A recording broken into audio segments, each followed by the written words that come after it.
想走走停停，顺着少年漂流的痕迹，迈出车站的前一刻，竟有些犹豫。不禁笑着，近乡情怯，仍无可避免。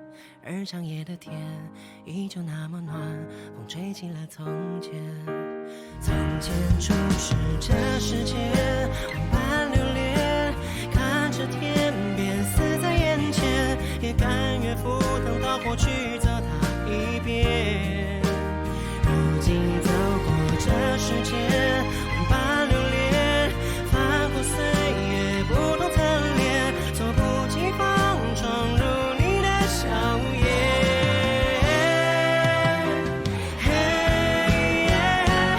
我曾难自拔于世界之大，也沉溺于其中梦话，不得真假，不做挣扎，不去消化。我曾将青春翻涌成塔，也曾指尖弹出盛夏，心之所动，且就随缘去吧。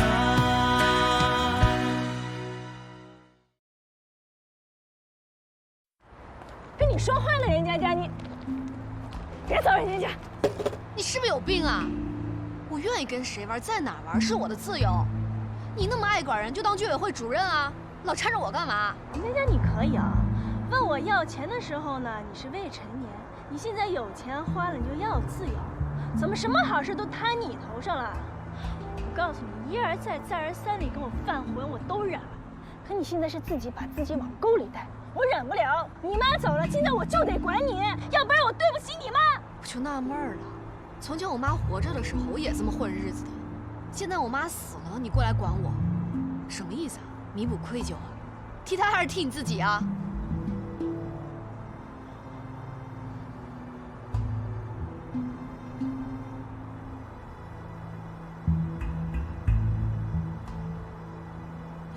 你们真可笑，明明知道会有那么多遗憾的事儿，却还是要去做，终其一生的活在愧疚里，不停的弥补。可有些弥补根本就没有用。我妈死前唯一关心的就是郝泽宇，她从来都没有想过我的死活。如果你想替代她，那你就学得像点，别管我了，让我自生自灭。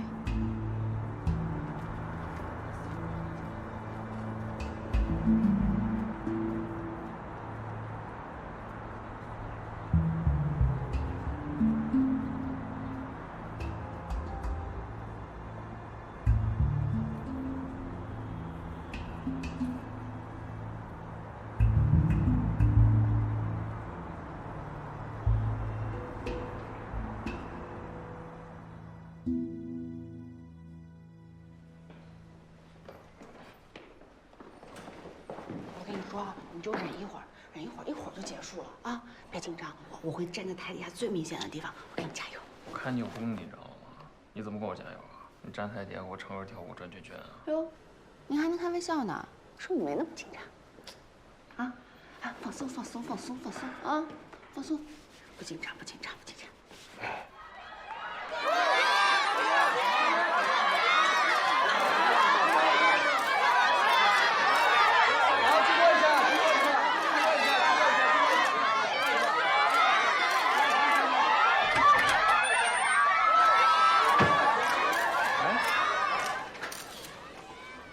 天哥，天哥，好久。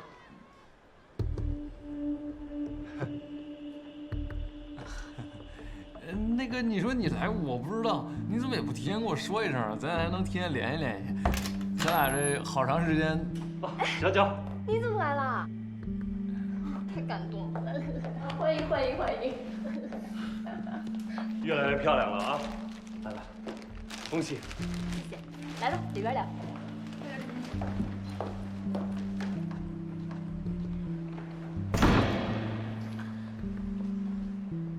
你认识他？啊？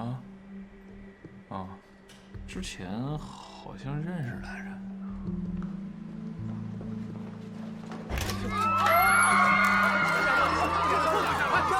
八卦文艺的记者，请问童男之死与你有什么关系吗？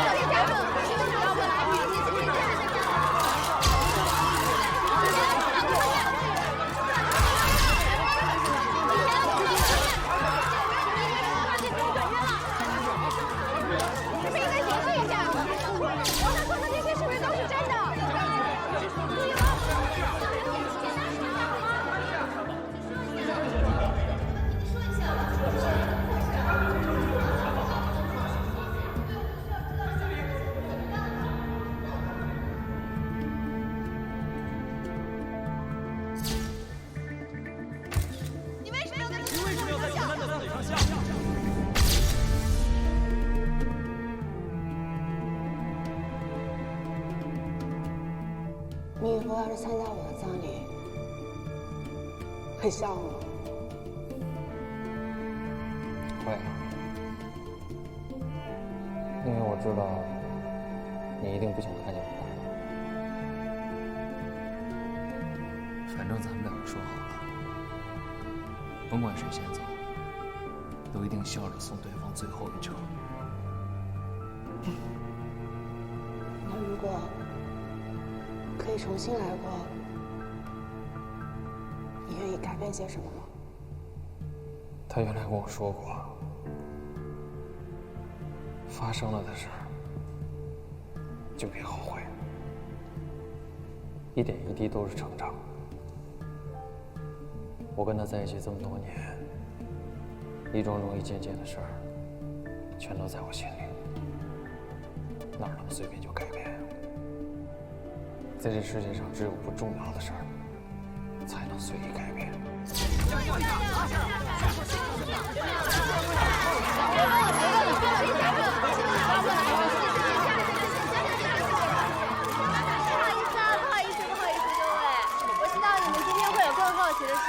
但今天是我们电影的首映礼嘛，所以拜托各位先帮我们电影说几句好话呗，好不好？导演。哦。走啊，跟导演打招呼去啊。来，麻烦让一下，谢谢。哎呀，最难熬的一天终于过去了。你自己看你这样，这一点光环都没有了。有什么呀？我叫低调，穿的朴素，知道吗？再说了，我要是光芒万丈的，你能那么跟我腿儿回家吗？一手包袱。你在记者会上是一句话都不说，你也不怕人说你耍大牌儿。我这罪名已经够多的了，不差这一条。跟已经过世的亲人说的话，放在心里就行了，跟那帮陌生人说不着。你说的对，以丹姐对我的了解，就算有些话我没说，她也是知道的。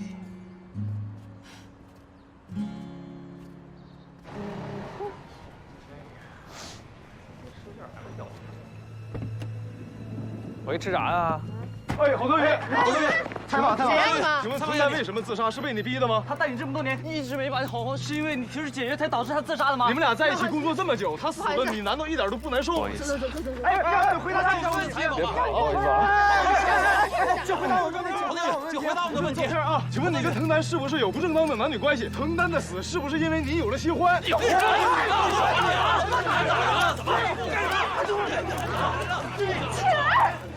打记者的。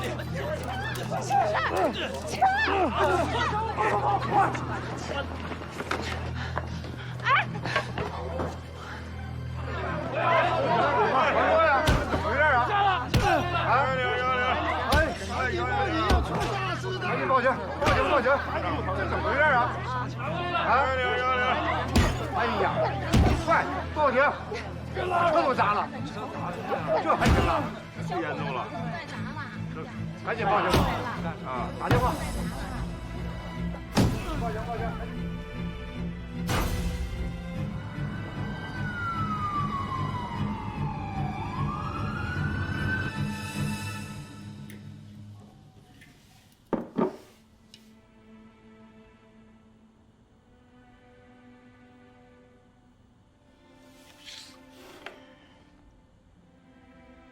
丹儿啊，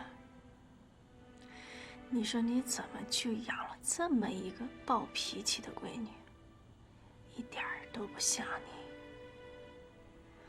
不过他这话吧，说的还真的挺有深度的。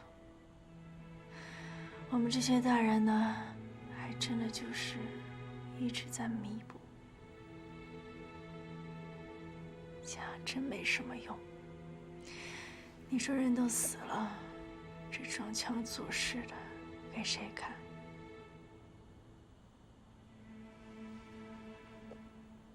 丹儿，你走了之后，我就突然觉得吧，这身上担子一下就重了好多。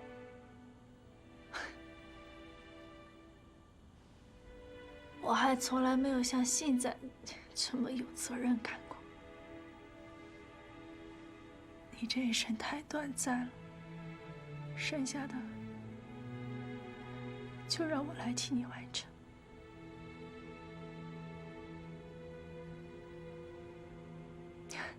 知道了，知道了，你放心，我一定会替你好好照顾佳佳的。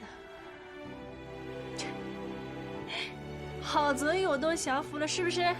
佳佳算什么呀？佳佳脾气再暴，他能暴过郝泽宇？放心吧。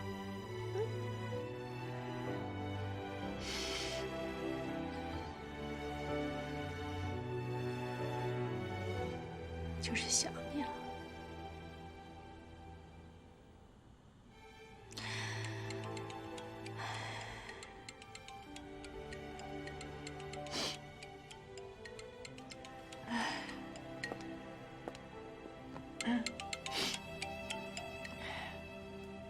谁呀？什么？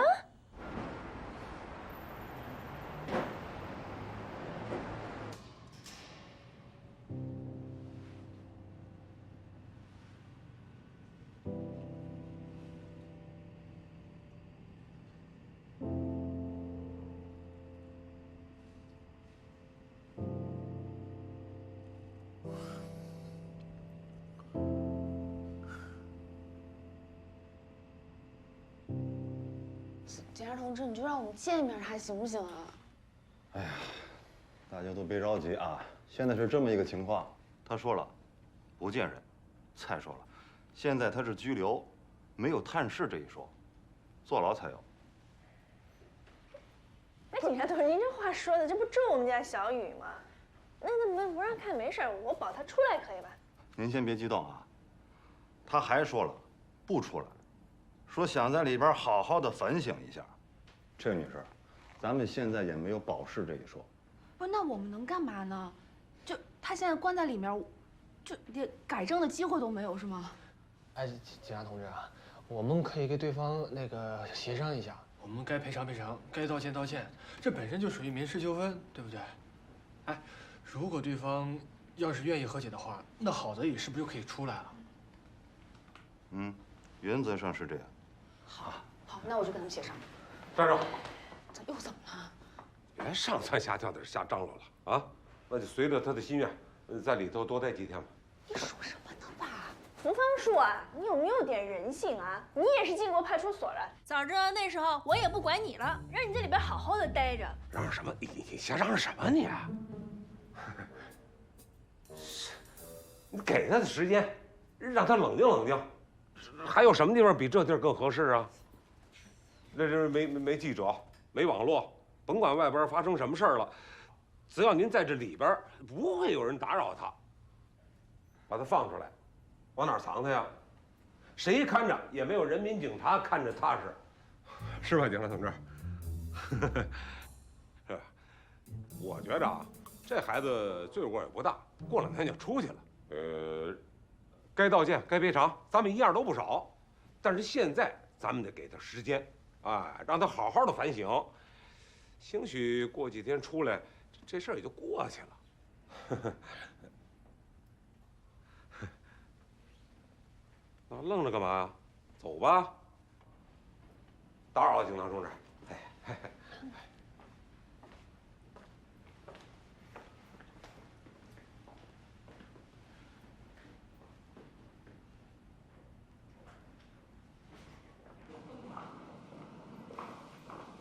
等他出来，谁也不许提这事儿啊！又不让你提醒，我们心里有数。哎，大夜里的你跟来干什么呀？啊，这事跟你有关系吗？我叫小北来的，人小北有头有脸的人脉也广，随随便便一句话就把小雨给放出来了。放出来了吗？不是你跟我抬杠啊？哼，这什么地方啊？啊，这是执法机关，人民警察依法办事。哦，干什么事儿都动人脉、托关系，那社会不乱套了吗？胡子，回家。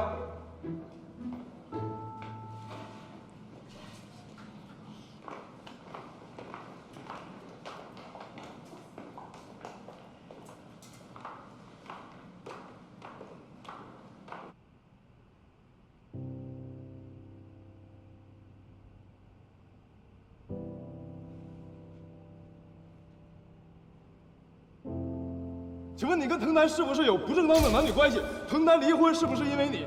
藤南的死是不是因为你有了新欢？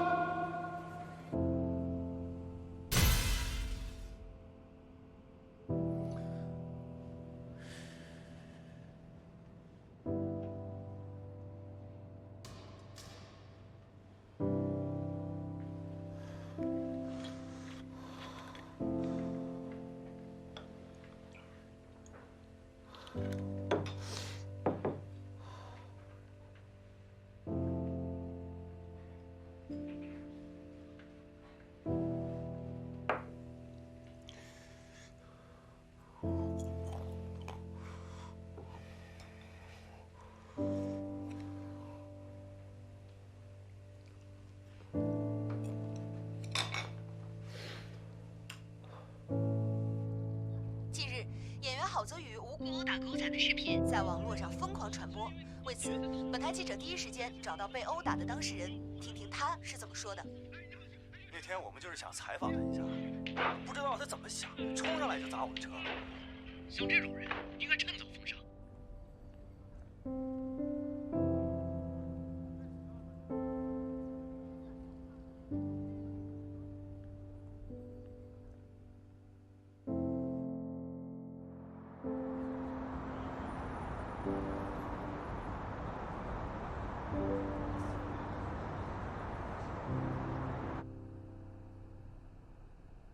现在所有的报道都是断章取义，故意黑我们家小雨。明明是那帮狗仔故意激怒小雨，而且是他们先动的手打的小雨。你这孩子怎么就那么倒霉呢？这20多年，大大小小的难事都让他给摊上了。哎呀，这老夫让他在里边待着冷静冷静是挺好，可现在网上把他骂成那样。你说他出来之后，还能不能有条活路呀？那我给你们找条活路呢。张小北，这是开玩笑的时候吗？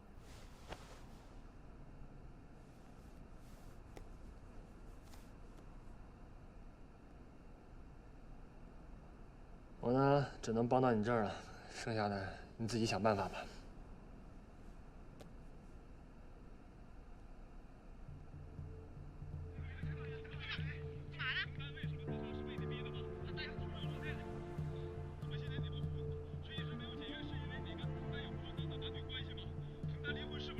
小北，你哪儿弄的视频啊？这个您甭管了，人脉和关系不一定非得用来走后门，派出所帮不上忙的，总得在别的地方帮你吧。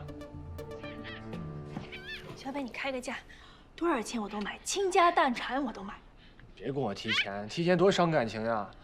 我既然都给你拿来了，你就拿去用吧，啊，就当你40岁的生日礼物了。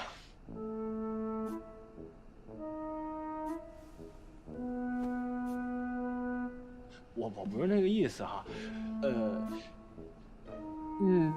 就是提前40岁的生日礼物，你在我眼里也就30来岁。行，小北你别哄我了啊，我这心里有数。我这事儿还真谢谢你。快传给我。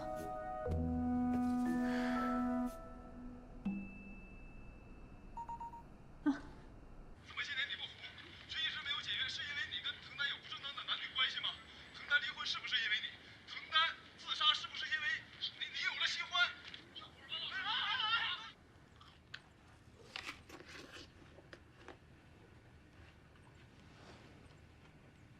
这么些年你不服，却一直没有解约，是因为你跟藤丹有不正当的男女关系吗？藤丹离婚是不是因为你？藤丹自杀是不是因为你有？这网上人说视频，哎，我有这种视频啊？啊？这视频怎么了？人看到这说视频，我们快放在网上放啊！然后郝泽宇就因为这事情再把人车给砸了，那这放上网上，他不是一直都得面对这个事儿了吗？那怎么办？这车是他砸的，那敢做那就只能敢当了。不是，我说的不是车，我说是照片儿。刘妈，你就不能想想办法，找个人把这视频给撤下来吗？从网上？你说撤下来？我请了专业的公关公司做控评，你知道花了多少钱？我费了多大劲儿吗？那现在只有往好的方面想吧。人现在舆论是一边倒支持我们家小雨，这个叫因祸得福啊。不是，可是什么呀？我没有办法啊，现在就只能往好的地方想。哎，你先别嘚瑟了，你看看这个。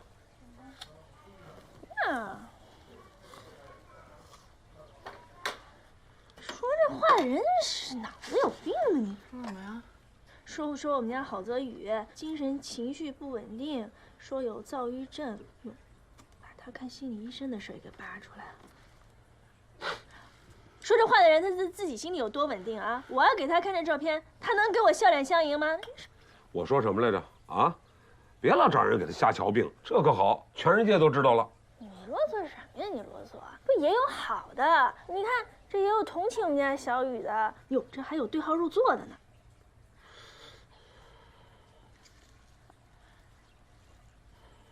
这说不定也是个好事儿，小雨明儿就出来了，现在骂他的人是越来越少了，总好过过街老鼠吧。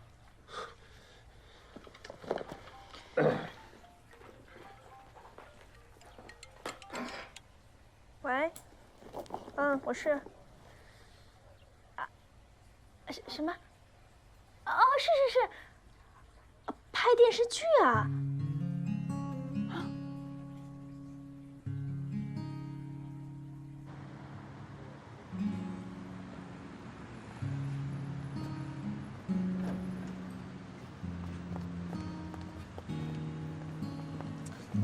老福，你车呢？嘿，能停这儿吗？这派出所啊，街边停车场。远不远啊？不远，走2步吧。走。啊，我先找车去了啊。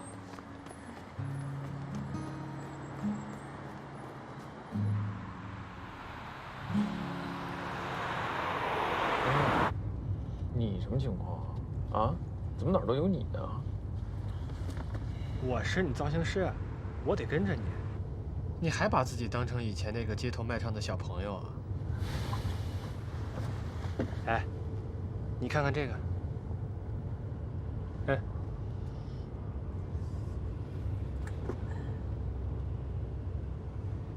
什么呀？这是热搜啊！什么？哎，这个说来话长，我回来再跟你说。总之就是，拘留所1日，市场1千年。不是，这什么呀？这怎么上面还有人说我得病了呀？我得什么病了？我不会得绝症了吧？我这哪是记者啊？不用看这些，根本不是主流媒体。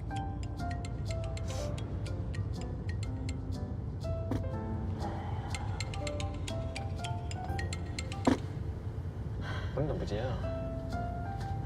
唐生，这2天我电话都快被打爆了，我每2小时就得充1回电。我这2天接的电话比过去那么多年接的都多，全部都是工作邀约，什么电视剧啊、电影啊、综艺啊、访谈啊。哎呦，要是男人这么积极的话，我也不至于到现在还单身啊。你笑什么呀？有什么好笑的？我哪句话说错了？要不你来教教我，这么多工作我怎么办？我就一开车的，您说上哪儿我绝不耽误。这种事儿你别扯上我。再说了，是您一直贡献智慧就去那干活的呀，出主意想办法，没这本事。你看我干嘛呀？我能有什么办法呀？那以前没活的时候咱都愁，那现在有活就都接呗。说的容易，那接哪个呀？光要1月份的时间，就有12个戏。真是，那定价怎么定？如果是演电视剧的话，那是按集算呢，还是打包算？如果演电影的话，有没有分成？如果有的话，按小雨现在这个身价，那我们应该叫几成？小雨又会唱又会跳，那商演接不接？唱片出不出？这么多工作，哪个能接，哪个不能接？怎么分？怎么来衡量？哎，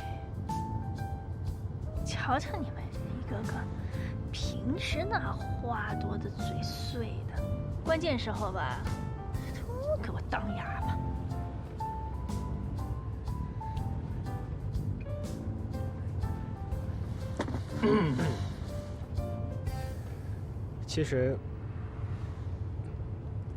其实我觉得，现在不适合上综艺。影视剧拍摄周期长，可以往后放，倒不如现在把这先缓一缓，上访谈节目，稳重、稳妥，至少可以通过访谈节目把现在的问题给解决了。大家觉得怎么样啊？我说2句吧。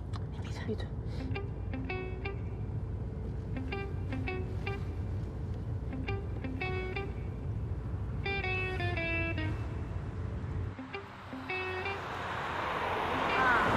你也知道，我们家郝泽宇呢，最近是邀约不断。啊，别说接了，我光推我都来不及。当然了，这么多邀约里边呢，我们首选呀还是你们节目。什么钱不钱的，我主要是来问问具体要聊什么内容。哦，选秀10年的艺术人生，那可以呀。我们家小雨这10年啊，这事儿真是经历说都说不完，特别有故事。那行，好，那行，保持联系啊。好，这行为可以。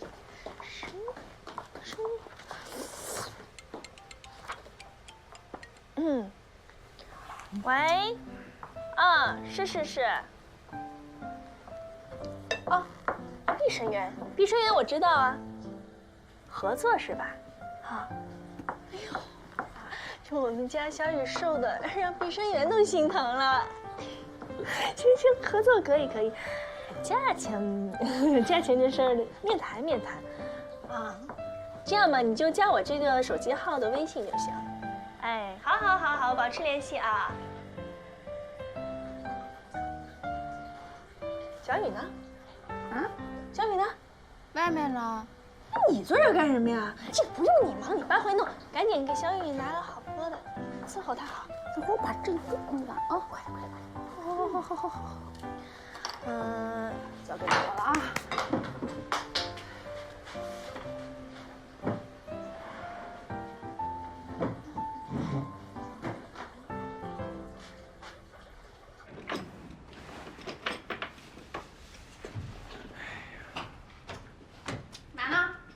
小伙子，没事，我这检查我的战利品。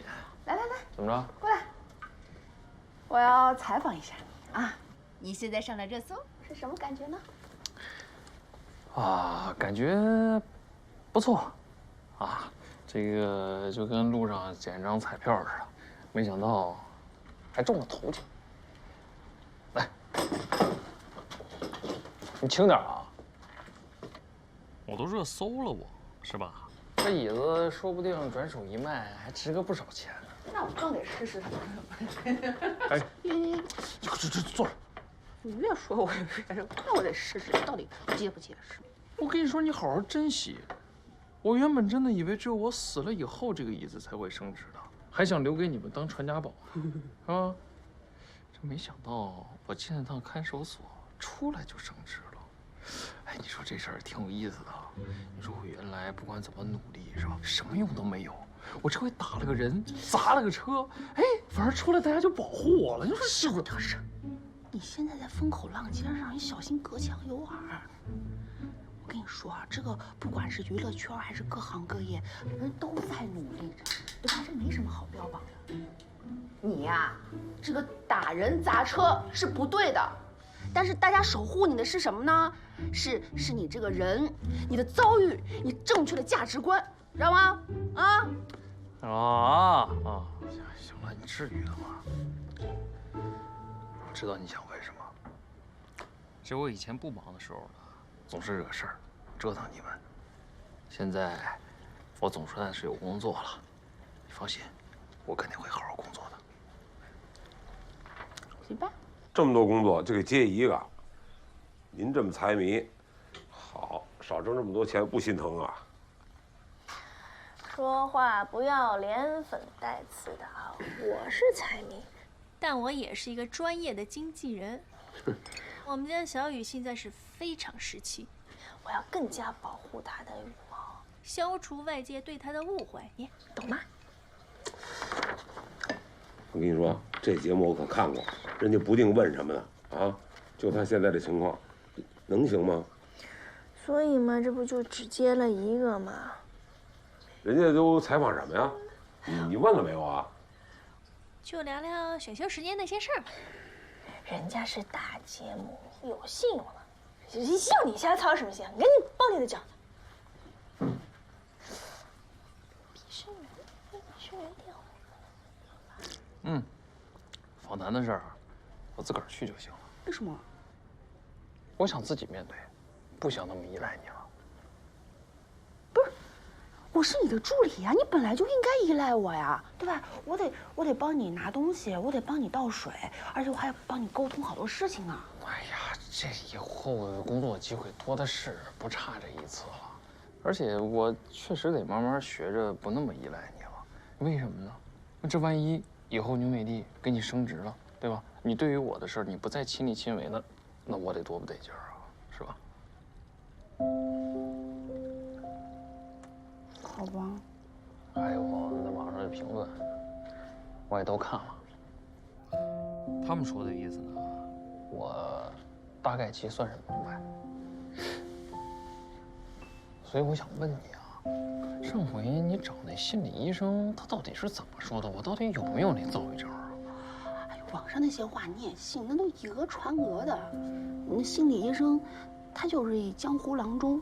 这个心理疾病跟这感冒发烧又不一样，这是一下就能诊断出来的，对吧？你说你生个气就是躁郁症，那我一天要重复做了3件事儿，我就是强迫症。那怎么着？我今儿早上我还不想吃饭呢，我就是厌食症啊。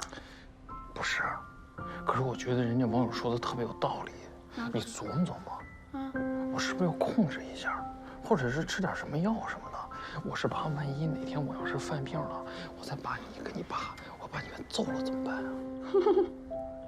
就你这个细胳膊细腿儿，再看看我，再看看我爸，啊，你觉得你揍得过吗？放心啊，没病，好着呢，不用吃药。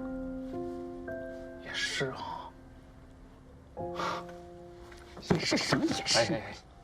看醒醒，好好醒醒。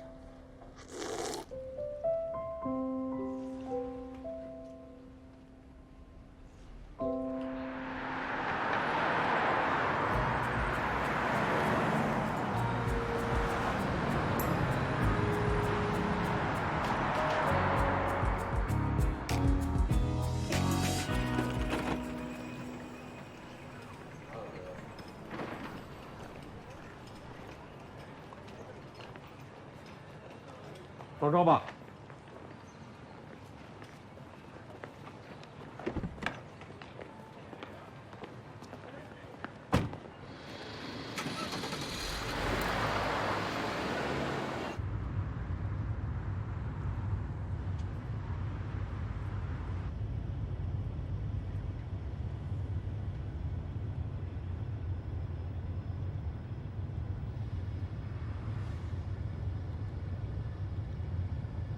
不是我说我自己去，福子没告诉你啊？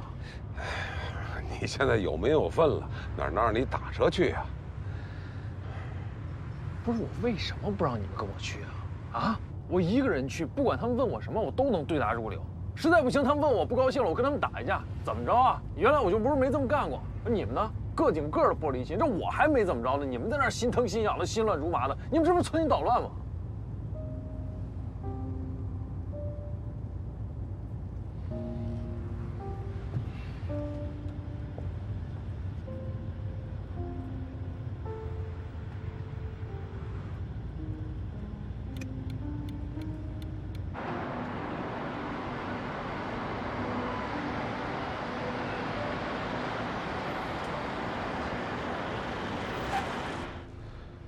得嘞，到了。我在这儿等着，你自个儿上去得了。那种地方我还真不爱去，特别拘束，站不是坐不是的。反正我就在车里，走不远。有事你给我打电话，啊。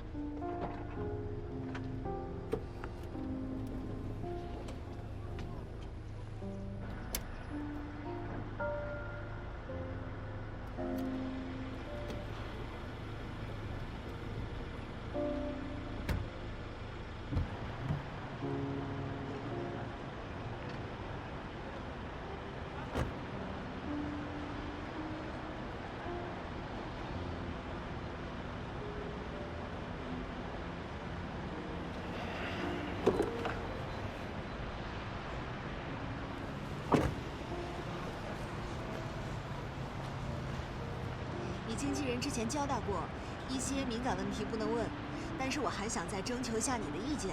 我们八卦文娱的观众真的很关心。你当时为什么参加选秀呢？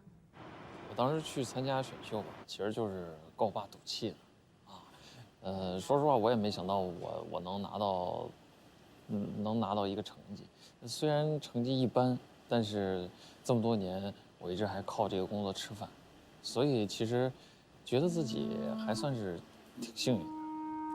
前一阵子网上有一些攻击你的话，10年前你选秀的时候有这样被攻击过吗？我觉得是这样，谁都会被骂，不同的是，有些人是被一个人骂，有些人是被一群人骂。当初你们选秀的那些人，现在有很多都已经销声匿迹了。你之所以还留在这儿，是因为你的前经纪人滕丹吧？网上说你们情如姐弟，可是为什么你会在他的葬礼上笑呢？你们的关系是个谜，我觉得可以趁这样一个机会跟观众朋友们来澄清一下。这个没什么好澄清的吧？这个，你确定吗？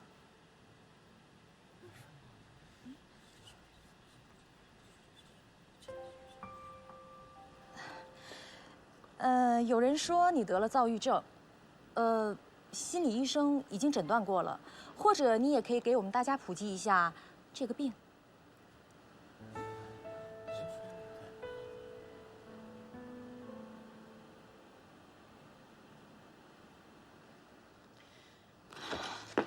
咔，什么都不说怎么录啊？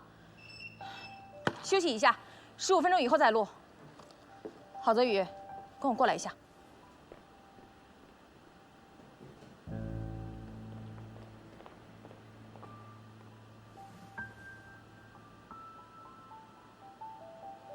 这是做节目，不是拍电影，没有人愿意去关注你那些内敛的情绪戏。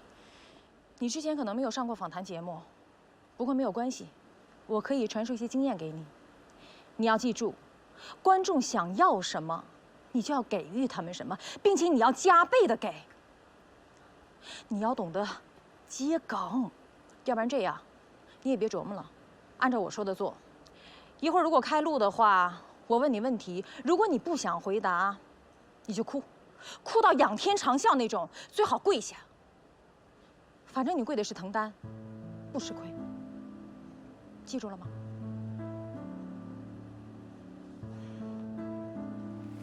我们来继续说回你的躁郁症。你得了这个病是跟滕丹的死有关吗？滕丹自杀的原因，我想你比任何一个人都清楚。是你强行跟他解约。他带了你10年，没有功劳也有苦劳。就算没有帮到你太多，你突然要解约，是不是也很白眼狼的行为啊？在滕丹的葬礼上笑，打狗仔，给你看滕丹的照片，你又发怒。你是不想面对他呢，还是不敢面对他呢？还有，你居然摘掉了滕丹葬礼上的遗像。你跟滕丹这么多年，到底是有多大的怨念？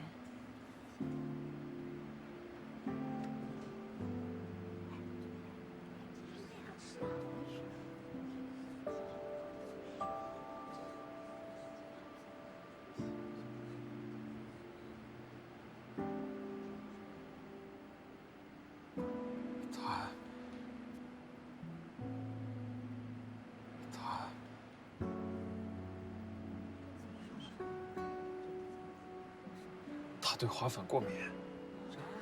花粉过敏。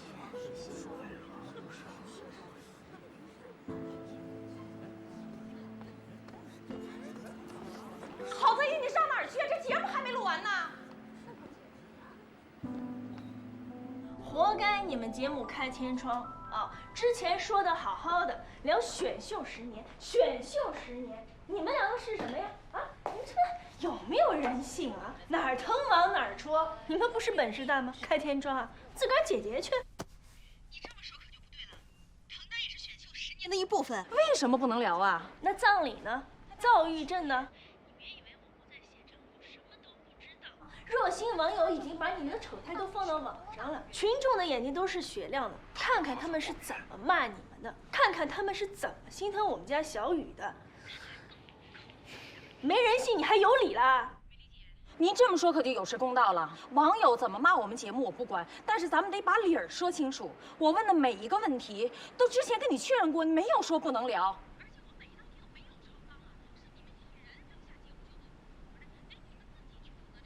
问题是你们问的，人是你们逼走的，责任要我负啊！你有毛病吧？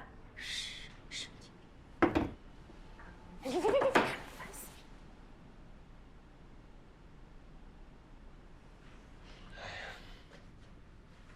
美丽姐，这事儿吧，你也不能完全怪人家节目组。敲这工作之前，你也没跟人家对好工作，什么该问，什么不该问也没强调。人家当然会火力全开了。哎，小北，你怎么胳膊肘往外拐啊？我确认过了的，谁能想到他们变着法子问啊？这么大一节目组，什么该问，什么不该问，他们没数啊？不是那个意思，哎，是咱们没经验被坑了。那你这话，有经验咱就能躲到这种坑啊？本来还以为可以稳扎稳打的边走边学呢。这事儿搁谁不都得适应适应吗？